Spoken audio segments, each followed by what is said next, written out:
अब सवाल ये उठता है कि जब भी कहीं चुनाव होते हैं तो अक्सर एक दृश्य हमारे सामने 11 साल से दिखता है कि एक लाइन लग जाती है कांग्रेस के लोग बीजेपी ज्वाइन करते हुए। लेकिन असम में उल्टा ट्रेंड शुरू हुआ है।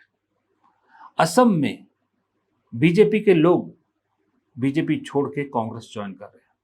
कल 3 लोगों ने कांग्रेस ज्वाइन करी, जिसमें सत्यव्रत कलिता, विनंदा कुमार सैकिया और डॉक्टर मानसिंह रोंगपी। ये तीनों पूर्व विधायक हैं, जिसमें से 2 बीजेपी के हैं और दोनों ही हेमंता बिस्वा शर्मा के क्लोज एड माने जाते थे, खासम खास में से माने जाते थे।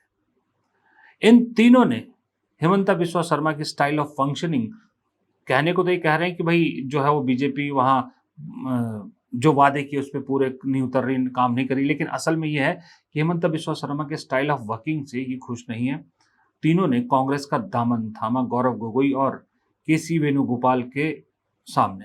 अब केसी वेणुगोपाल इनको पार्टी में शामिल करने के लिए खुद आए, गौरव गोगोई आए। इसी से आप अंदाजा लगा लीजिए कि तीनों चेहरे असम की राजनीति में कितने इंपॉर्टेंट हुए होंगे।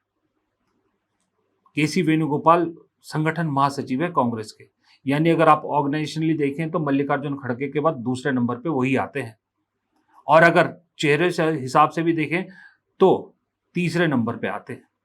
तो इतने इंपॉर्टेंट आदमी अगर किसी को पार्टी में शामिल कर रहा है तो उससे आइडिया लग जाता है कि वो कितना इंपॉर्टेंट आदमी है।